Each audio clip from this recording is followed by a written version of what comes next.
All right, so today we want to talk more about the Mar-a-Lago raid, the FBI raid on Trump's home.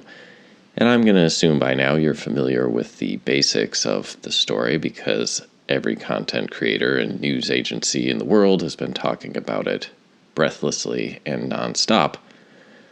So I want to look at some theories as to why, specifically 3 main theories, and then I'll do my own take. And these theories are by no means complete. They are by no means exclusionary. They're just some of the better possible ideas I've seen as to why they did this.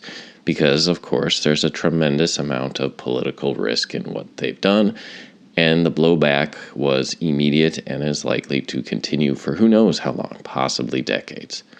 So let's look at the first theory. And it's been put forward by a guy named Mr. Reagan. I really like his YouTube channel. And what he says is he thinks the Democrats, leftists, globalists, establishment, swamp, whatever you want to call it, globo homo, or as I am now affectionately referring to them as the lizards, or at least the servants of the lizards, they got together and they put forward a series of how do we stop Trump from getting back in the White House, either through legally blocking him or through throwing so much dirt on his name that it tarnishes his image. And what he says is very logical. He says, picture, one of these fact-finding sessions where they would write all these ideas on a whiteboard. We could do this, and we could do this, and we could do this, and this has a legal consequence of barring him from running for office again.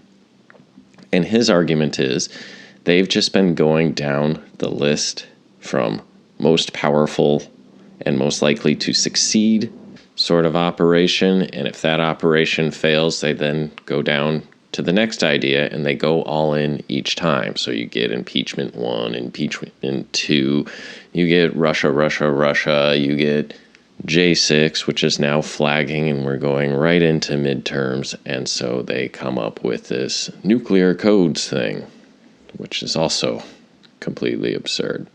So we are just running down the list of every possible psyop that they could run, and this is just the new one. This is the latest one. And each one seems to have a less and less chance of being successful. I don't know. Sounds pretty good. Now, Theory 2 was put forward by a guy named Karl Denninger. I think this is the most interesting, but also the least likely to have truth in it. So my first job outside of college, I was doing shipping and receiving, and I was training with this old Marine that had some serious mental problems, and he kind of fancied himself a spy. And he didn't trust anybody that we worked with. And so one of the things he used to do is he said, I'll find somebody that I don't trust, and I'll tell them a juicy rumor. And he said, and then I'll wait. And if that rumor comes back to me, I know that this person will blab, and I can't trust them. Which is crazy, because all we were doing was loading and unloading boxes off of trucks. I don't think anybody was trying to, entrap him. But this is what paranoid people do. Now, Donald Trump has much more reason to be paranoid. He has much more reason to believe people are infiltrating his inner circle, so to speak. So what Karl Denninger put forward is Trump thought there was a mole. Trump thought there was someone near him that he couldn't trust. So he told them he had some sort of documents that were illegal and that he shouldn't have.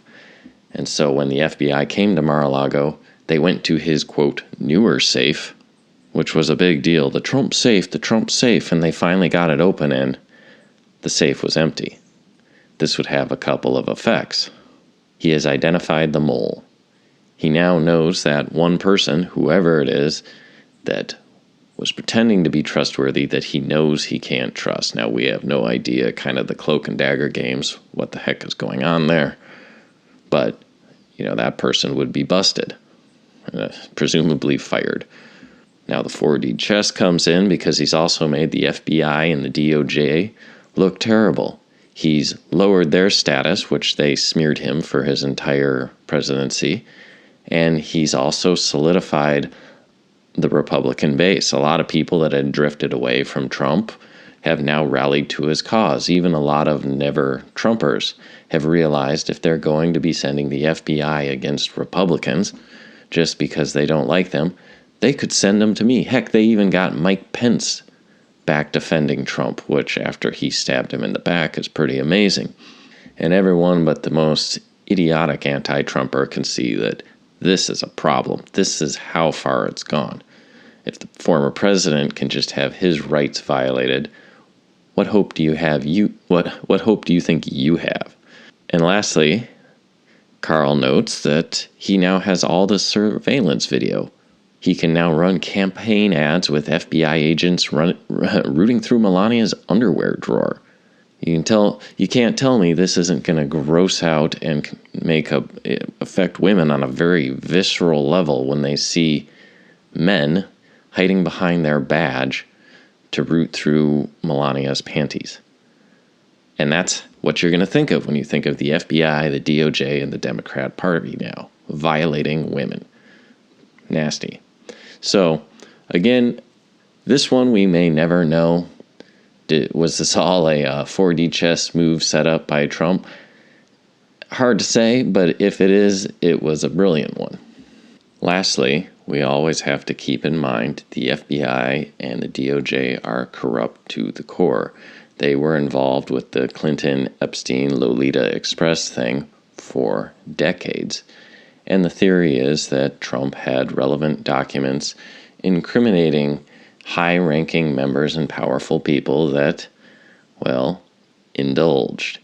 And you got to think, Ghislaine Maxwell is the only person that's been convicted of trafficking children to no one. But those names have to be out there. Somebody has to know who they are, and Trump certainly knew this was going on. Of course, he had kicked Epstein out of a party once, and you've got to figure if he had been screwing around on the island, that's of course why the island exists, so that they could have dragged this material out there, and they would have ruined him that way. Like if Trump had taken part in the island's activities, he would have been destroyed by now. But there's a whole lot of people that have a whole lot to hide.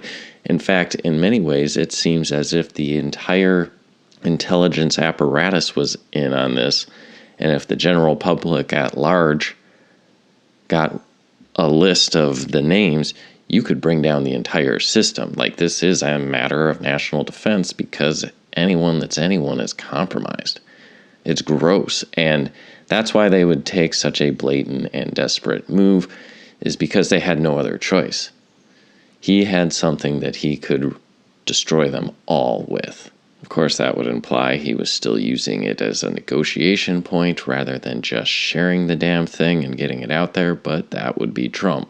And I'll include in a similar vein, there could have been more dirt on Hunter Biden or something like Ashley Biden's diary, which we already saw places like Project Veritas get raided by the FBI. So some sort of nasty blackmail explosive nonsense that the FBI is mixed up in. Now, I have one last theory, my personal theory, and it's no more or less likely to be true than any of these other ones, but I noticed that Hillary Clinton put out a butter emails type merchandise, and that it sold out very quickly. And for one, it's just weird for me that people are rooting for an authoritarian police state and the erosion of any semblance of law and order, but, some people think the lizards are going to reward them handsomely, and they're going to be really disappointed when they find out the reward for useful idiots. Of course, you could pick up a history book and learn that, but hey, they don't know their history. So what I was thinking is, Hillary Clinton still wants to be president. What if this was an attempt to retcon, so to speak, her image? Because when you think of all the reasons she, at least, and her people think she lost, it was these stadiums full of people chanting, lock her up, lock her up, her emails.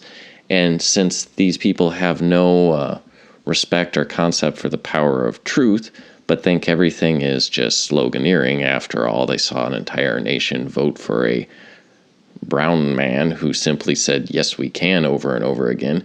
They think everything is just sloganeering. They think everything is just rhetorical flourish. And as Tolkien tells us, evil cannot create, it can only corrupt. They're just simply trying to commandeer the lock her up movement by replacing it with lock him up, but his emails, but his documents. It's just an attempt to take what they saw as nothing more than a clever campaign slogan. Of course, what Hillary Clinton did was absolutely illegal, absolutely wrong, and should have absolutely put her in prison and would have put any of us in prison. They can now galvanize their base with, well, yeah, she has those acid-washed emails, but Trump destroyed nuclear documents. It's just a very simple countermove, a simpleton's attempt to neutralize what they saw as nothing more than effective rhetoric on Trump's part.